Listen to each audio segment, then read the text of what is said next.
Development and Socialization, Chapter 5. Fascinating chapter to me, of course. I don't know. You guys might not find it as interesting, but let's go ahead and get into it and see how we feel about it. One key adaptation that enabled humans to distinguish themselves from their proto-chimpanzee ancestors was the ability to learn and accumulate cultural information so well. This adaptation allowed humans to learn the requisite technologies and skills to stake out a successful existence in such diverse environments as the ice-encased Arctic hinterland, the thick Amazonian jungle, the parched Kalahari Desert, and the dog-eat-dog corporate world of Wall Street. A sensitive period is a period of time in an organism's development that allows for the relatively easy acquisition of a set of skills. If an organism misses that chance to acquire those skills, it would have a difficult time doing so later, after the sensitive period has expired. Human cultural learning continues throughout the lifespan. Language ability is a hallmark human characteristic, and although there are rudimentary language skills in some other species, no other species is as dependent on language skills or has as complex a language system as humans. Humans are capable of producing, recognizing, and using approximately 150 phonemes. Phonemes are units of sound in their communication. However, no language uses more than 70 of these phonemes. People are not able to discriminate easily between phonemes that are not their own language. The Japanese language does not have separate phonemes for the sounds la and ra. Likewise, the Japanese language does not have a phoneme for va, although it does have a phoneme for ba. An adult who is exposed only to the Japanese language cannot perceive the differences between las and ras, or between bas and vas. Phonemes that sound obviously different in English speakers, and the Japanese rubber is indistinguishable from lover. And here is an example from a movie. Maybe? Come on. There we go. Okay.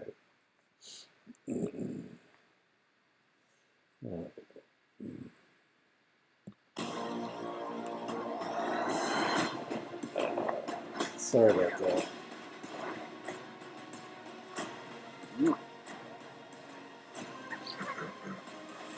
Pikachu.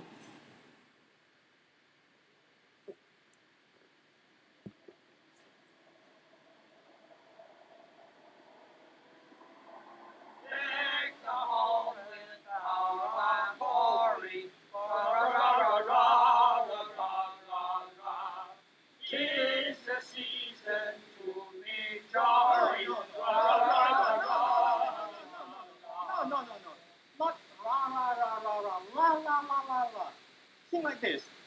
Deck the halls with boughs of holly. La la la la la la la la la. Try again. Deck the hall with boughs of holly. Ra ra ra ra ra ra ra ra ra. Stop. Something else.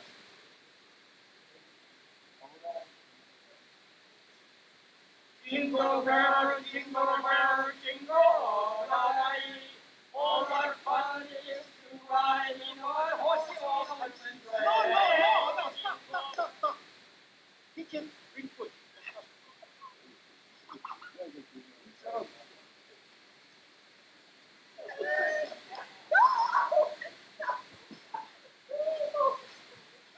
Oh, yes, it's a beautiful duck, yes, it really is. It's, but you see, it's smiling at me.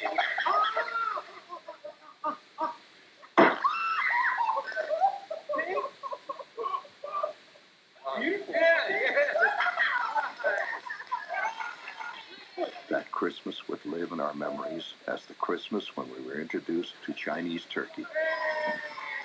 All was right with the world. Okay, yeah. That was Chinese instead of Japanese, but the two languages have similarities, and neither Chinese or Japanese people can pronounce R's and La's. La's and Ra's, they sound the same as far as they're concerned. Oops, there we go. Oh, wait a minute. There we go. Okay. Where does English come from? From the Celtic, crag, bog, whiskey, penguin, clan, plaid, shamrock, slogan, trousers galore. These are all Celtic words. From Anglo-Saxon, and Angles and Saxons were both Germanic tribes. Apple, blood, cheerleader, iron, and jump are words from the Anglo-Saxon. From the Vikings, who were Scandinavians, ugly, knife, die, cake, skull, the days of the week, Monday, Tuesday, Wednesday, Thursday, Friday, Saturday, and Sunday are all Viking words. Latin, have, agriculture, casino, bonus, fame. And from French, remember the French invaded England in 1066, and they replaced the Anglo-Saxon language with the French language, and then they slowly melded the two languages together. From the French, we get priest, infantry, money, jury, aisle, and music. And of course, there's tons and tons more of all of those different derivations, all those different sources, excuse me.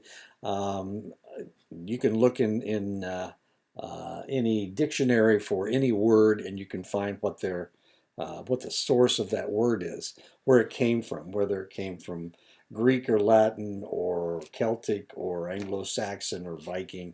Most of our swear words, strangely enough, even though people say pardon my French when they swear, the reality is almost all of our swear words, and the ones that you know the best, are Anglo-Saxon rather than French. Research suggests that young infants can discriminate among all the phonemes that humans are able to produce. Native English-speaking babies of 6 to 8 months can reliably distinguish between two sounds from the Hindi language, but 10 to 12-month-old native English speakers cannot. Even 4-day-old infants already show a preference for the rhythm of sounds from their own language over other languages. Now, where in the world does all this come from? It comes from being in the womb. They can actually hear in the womb, so they're listening to their language as they are preparing to be born. This research suggests that we are biologically prepared to attend to human speech as we come into this world. We are predisposed to start picking up languages at an early age. Sorry about that. Let's get rid of that. Early in life, before puberty, our brains are especially pliable for organizing themselves in response to language input. Later on, our brains are not as flexible, and this usually takes place about age 12. Humans are better at acquiring and mastering languages early in life. For bilinguals who learn their second language later in life, one part of the brain is active when they hear their second language, and another when they hear their native language. Both parts are in Broca's area. Bilinguals who learn their second language early in life showed activation in the same part of the brain, regardless of whether they were hearing their second language or their native one. Keller in 2007 looked at the rearing practices of urban middle-class Germans, Greeks, Costa Ricans, rural Indian, Gujarati, and Cameroonians. Okay. Observing how much bodily contact the parents had with the infants, Keller found that European parents spend the least time in contact with their infants.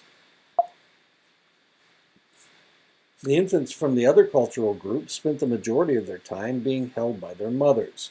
During Keller's observation in 2007, there was not a single observation when the Cameroonian infant wasn't being held by its mother. And this is a Cameroonian woman and there's its baby. There's her baby strapped to her back. Another variable that Keller investigated was the amount of face-to-face contact the mothers had with their infants. Urban European mothers spent most of their contact time in face-to-face contact. This is not true of other mothers, especially the Gujarati, and that this is a Gujarati woman, and as you can see, she's making face-to-face contact with her infant in this picture, but they are the ones that make the least amount of face-to-face contact in reality. The responses of the German mothers were more contingent to the baby's cries and behaviors than was found with the Cameroonian mothers, and this cultural difference predicted how quickly the babies learned to recognize themselves in a mirror. The more responsive their mothers were to their cries, the younger the children was able to show self-recognition skills. Learning that others will respond to their cries facilitates infants' recognition that they have a distinct identity. Urban European babies tend to occupy their own physical space, and they're often in face-to-face contact with their mothers, putting them in a position to interact with their mothers as separate beings, as in turn-taking conversations, and their mothers are more responsive to their individual needs. In other cultures, infants share the same physical space with their mothers. Mothers are not as likely to be in a position to interact with their infants through face-to-face contact. And this is what we saw with, this is another Cameroonian woman, and that's what we saw with this Cameroonian woman as well. In some regions of Africa, the Caribbean, and India, infants receive a daily massage and an exercise regime, such as stretching their limbs or putting them in sitting positions. These experiences shape their development, and those who receive this kind of massage and exercise begin to sit on their own and walk at earlier ages than those that do not. Cultural practices, one of the things that I used to do with my kids when they were little babies, I had read that babies learn to walk, they can walk when they're first born. So if you put them in a position where they can step out, they will actually do that. And I used to do that with my kids. I'd have them walk. That's one of the ways that I played with them, was to hold them under the shoulder and under their arms, and put them on the floor and allow them to walk along as I walked along. And my daughter started walking at age 9 months, and my son started walking at age 8 months. Cultural practices such as putting infants to sleep on their backs rather than their stomachs can delay when children begin to crawl, roll over, or learn to stand. Now, the weird thing about both of my kids is they never crawled. They never did that. They just kind of stood up and took off. In cultures that do not encourage crawling, large proportions of children never crawl, but instead scoot along on their butts or proceed directly to walking. And that's what my children did. They just proceeded right on to walking. My wife was afraid that I was destroying them or something. My niece, however, never crawled either, but she scooted along on her butt, which was it seemed a little strange to me, but then again, that's just the way things work, I guess. If you are of European descent and grew up in a North American household, the odds are that your parents set aside a room in their house, perhaps decorating it with pastel colors and scenes of romping bunny rabbits, and put a crib in it for you to sleep in, if you're North American. In a study of 136 societies, infants in 2/3 of these groups slept in the same bed as their mother. In the majority of the other cases, infants slept in the same room as their mothers, but in a different bed. American parents were the only ones in a survey of 100 societies who created a separate room for their baby to sleep in. The practice of co-sleeping is also quite common in other subcultures in the United States, specifically African Americans, Asian Americans, and Hispanics. The practice of people sleeping separately in their own beds has not yet been identified in a single subsistence society around the world. They sleep with their infants. Schrader et al. In 1995 developed a study where they gave participants a scenario as to how to house a family in 3 bedrooms consisting of a mother, a father, a son who is 15 years old, a son who was 11 years old, a son who was 8 years old, a daughter who was 14 years old, and a daughter who was 3. 88% of the Americans given the scenario chose the following configuration. In room 1, the father and the mother. In room 2, the 2 daughters share the room. In room 3, the 3 sons share the room. And this, of course, is the Brady Bunch solution. All the girls slept in one room, all the boys slept in another room, and mom and dad slept in the 3rd bedroom. Americans seek to avoid incest. The second most important principle was the sacred couple. Married couples should be given their own space for emotional intimacy and sexual privacy. The third most important principle is the autonomy, the belief that young children who are needy and vulnerable should learn to be self-reliant and take care of themselves. When people in India were given the same scenario, they based their answers on the following 4 criteria. Incest avoidance. Post-pubescent children of the opposite sex should not sleep in the same room. Protection of the vulnerable. Young children should not be left alone at night. Female chastity anxiety. Post-pubescent females should always be chaperoned. And respect for hierarchy. Post-pubescent boys are conferred social status by not having them sleep with parents or young children. One of the most popular configurations from India involved in bedroom 1, the mother, the father, and the 3-year-old daughter. In bedroom 2, the 14-year-old daughter and the 8-year-old son. And in bedroom 3, the 15-year-old son and the 11-year-old son. The second popular Indian configuration involved bedroom 1, the father and the 8-year-old son. In bedroom 2, the 15-year-old son and the 11-year-old son. In bedroom 3, the mother, the 3-year-old daughter, and the 14-year-old daughter. North American children live in an environment where they are by themselves from a very early age and must cry out to their parents when they have needs to be taken care of.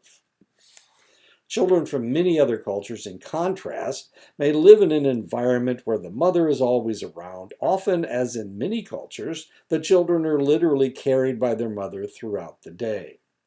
Mothers do not need to be called to, as they are always present to respond to the child's needs. In 1971, Baumrind published her tripartite typology of parenting styles. These are the 3: authoritarian parenting, authoritative parenting, and permissive parenting. Authoritarian parenting are low levels of warmth or responsiveness by the parents to the child's protests, and that's the authoritarian model, authoritarian parenting style. The authoritative parenting style is a child-centered approach. The parents maintain high expectations of maturity for their children.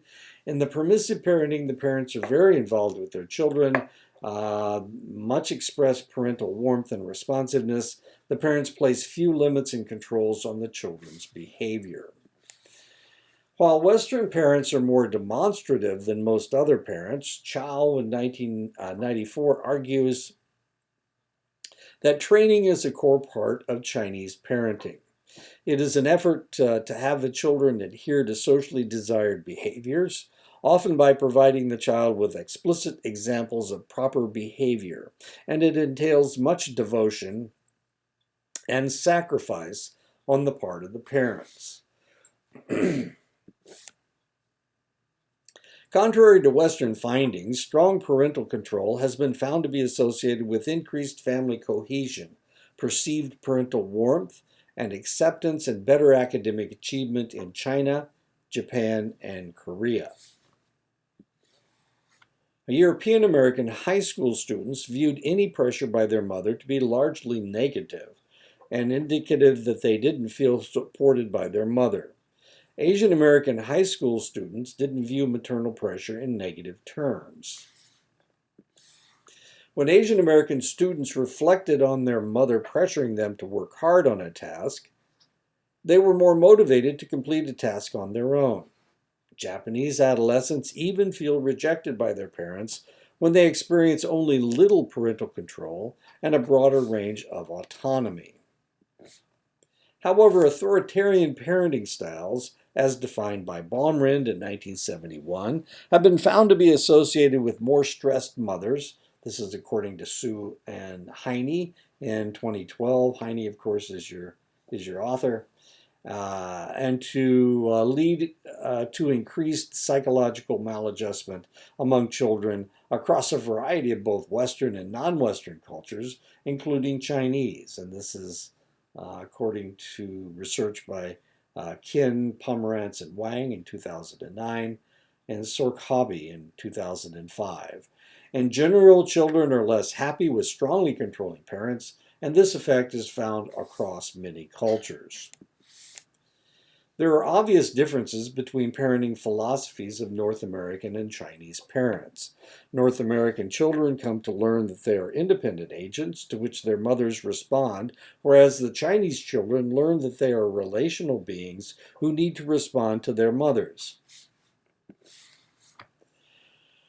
North American mothers are more likely to discuss their children's successes and positive emotional experiences with them, thereby emphasizing what the child is able to accomplish. Chinese mothers are more likely to call attention to their child's mistakes and transgressions, thereby elaborating on how the child needs to change to fit in better. And this is according to Miller, Wiley, Fung, and Liang in 1997, and Wang in 2001. Around the age of 18 months, young children enter a period of accelerated word learning when their vocabularies begin to increase dramatically. A great deal of research has indicated that this increase in vocabulary is not distributed equally across all different forms of words. The first words that children learn are nouns. There's a great deal of evidence that North American children tend to learn nouns much quicker than verbs. Chinese children were found to use more verbs than nouns. There is no noun bias among Korean toddlers. The structure of English is such that nouns tend to come in rather salient locations, such as at the end of sentences. East Asian languages, such as Japanese and Korean, tend to place verbs in salient positions at the end of sentences. Unlike in English, the Chinese, Japanese, and Korean languages allow for nouns and pronouns to be dropped when the context is clear. Westerners tend to perceive the world in a more analytic fashion, seeing objects as discrete and separate, whereas East Asians are more likely to perceive the world in holistic terms, stressing the relations between objects. It is plausible that the cultural differences in noun bias reflect this difference in thinking about the world. Japanese toddlers have been shown to make fewer demands on their parents than their American counterpart and are less likely to assert their disobedience. These occasions when Japanese toddlers do act unruly tend not to be viewed as signs of blossoming individuality, but rather as indicators of their immaturity. The developmental goal embraced by Japanese parents is much less a desire to see their children learn how to individuate and assert themselves than it is for them to learn how to accommodate to others and to become part of a harmonious social group. One of the things that we need to remember about East Asia, about China, Japan, and Korea, is that all three of those countries are very crowded. And because of that, everyone has to learn how to get along with everybody else because it is so crowded. Many cultures demonstrated tendencies for adolescents to act in rebellious ways familiar to the West. However, this was by no means universal. Rather, expectations for such antisocial behaviors were present in only 44% of societies with respect to boys and in only 18% of societies for girls. The majority of the cultures studied did not expect adolescents to behave especially disobediently. The notion that adolescence is universally associated with violence received little support.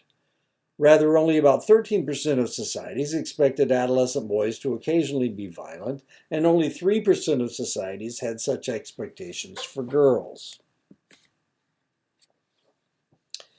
The experiences of adolescence in Germany, Scotland, Japan, Bali, and Batak were compared, and the results indicated that both individualism and modernity seemed to increase the difficulties in adolescence. In particular, there appears to be more conflict between children and their parents in individualistic societies where children seem to view parental control as a constraint they must resist. There seems to be increased adolescent distress, especially due to the sheer range of opportunities that confront children as societies industrialize and become more urbanized. One task in adolescence is to learn how to accept adult roles. This is much more straightforward when there are fewer roles, distinctions, and when children are more in contact with their parents, as they are in more traditional agricultural societies.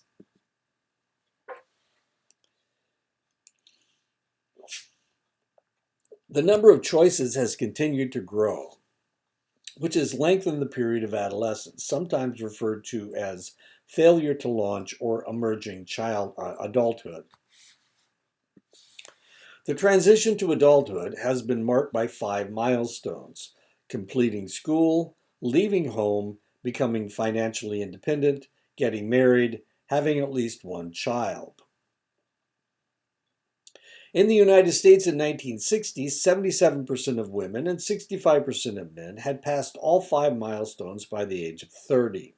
In 2000, fewer than half of the women and less than 1/3 of the men had done so by this age. If we look at my own situation, I got married the first time in 1969. I was only 19 years old. I had my first child at 19. So, and of course I was still in school. I was still in college. I had left home. I wasn't very financially independent until I joined the military, of course. I did get married and I did have at least one child. Okay, so things happened a lot more rapidly back then than they do today. East Asian children spent more days in school, 240 days per year in Japan versus 180 days per year in the United States. A greater percentage of class time was devoted to math education in the Asian schools, in the Asian school day, than in the American. Asian teachers spent a greater percentage of time lecturing in the classroom compared with their American counterparts, 90% in Taiwan compared to 46% in the United States. Asian math lessons, approximately 80% of examples were real world in Japan compared with about 1% of examples in American classes. Asian teachers assigned more homework to students. 5th graders in the United States had less than half as much homework assigned to them as Taiwanese students. Asian parents seem to view education as more central to their children's lives than American parents do. This is really kind of interesting because on Wednesday, I took my grandson for a haircut, and we were driving home after the haircut, and I said, well, what are you going to do when I drop you off? And he said, well, I got something to do. And I said, homework? And he said, no, I get all my homework done at school. So I guess he doesn't have really homework. He's got schoolwork that he gets done at school. But he rarely does any homework at home. Asian parents are more likely to provide their children with a desk. One study revealed that 98% of Taiwanese fifth graders had a desk in their home, compared with only 63% of American children. Stevenson in 1992 asked fifth graders to imagine that there was a wizard who would grant them anything they wished for.